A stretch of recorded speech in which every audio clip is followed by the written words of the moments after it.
Hello everyone, আশা করছি সকলে খুব ভালো আছেন। আমিও খুব ভালো আছি। আর বাইরে এত সুন্দর বৃষ্টির ওয়েদারে ভালো না থাকলে হয় বলুন তো?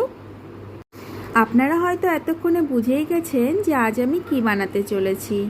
আজ আমি বানাতে চলেছি একটু অন্যরকমভাবে বেগুন ভর্তা। চলুন দেখি কিভাবে বানালাম। একটা সুন্দর গোল বেগুনকে তেল মাখিয়ে কয়েকটা জায়গা চিড়ে তাতে কাঁচা লঙ্কা আর রসুনের কোয়া রেখে দেব।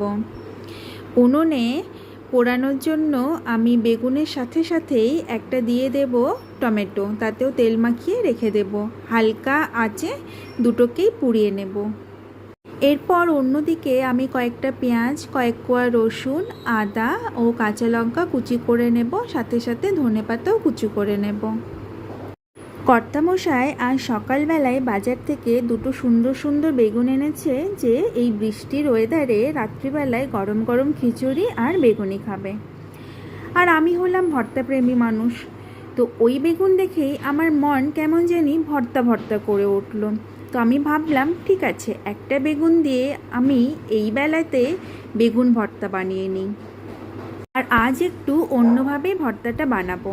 তো ভাবলাম আপনাদের সাথে সেটাই শেয়ার করি যে আজ অন্যভাবে আমি কিভাবে ভর্তাটা বানালাম। আর এই ভর্তা রুটি, পরোটা বা ভাত যেটার সাথেই হোক না কেন দারুণ মজার হয়। আশা করি আপনাদের অনেকেই এইভাবেই ভর্তাটা হয়তো খেয়েছেন, আর খেতেও সত্যিই যে খুব দুর্দান্ত হয়। আপনারা কারা কারা খেয়েছেন আমাকে কিন্তু অবশ্যই কমেন্টে জানাবেন, আর খেতেও কেমন লাগে সেটাও জানাবেন। ব্যাস, আমার সব কিছু কুচিয়ে নেওয়া কমপ্লিট। এরপরে আমার বেগুন পোড়া আর টমেটো পোড়া দুটোকে নামিয়ে একটু ঠান্ডা করে খোসাটা ছাড়িয়ে নেব। এরপরে একটা ছুরি দিয়ে বেগুনটা কেটে ভালো করে দেখে নেব যে ওতে কোনো পোকা আছে কি না। ব্যাস, বেগুনে কোনো পোকা নেই। এরপরে টমেটো, লঙ্কা, রসুন এগুলোকে একটু করে কুচি করে নেব। ব্যাস, অন্যদিকে উনুনে একটা প্যান বসিয়ে তাতে বেশ কিছুটা পরিমাণ সর্ষের তেল গরম করে দিয়ে দেব গোটা জিরে। এরপরে দিয়ে দেব লঙ্কা কুচি, আদা কুচি ও রসুন কুচি। হালকা করে নাড়াচাড়া করে নেওয়ার পর আমি দিয়ে দেব পেঁয়াজ কুচি। সেটাও আমি হালকা করে ভেজে নেব, বেশি ভাজবো না, বেশি ভাজলে টেস্টটা অন্যরকম হয়ে যাবে। হালকা ভাজাতেই ভর্তার টেস্ট ভালো আসবে। ভেজে নিয়ে আমি ওতে দিয়ে দেব সামান্য লবণ, সামান্য হলুদ আর একটুখানি চাট মশলা। আমি অন্য কোনো মশলা এতে ইউজ করিনি।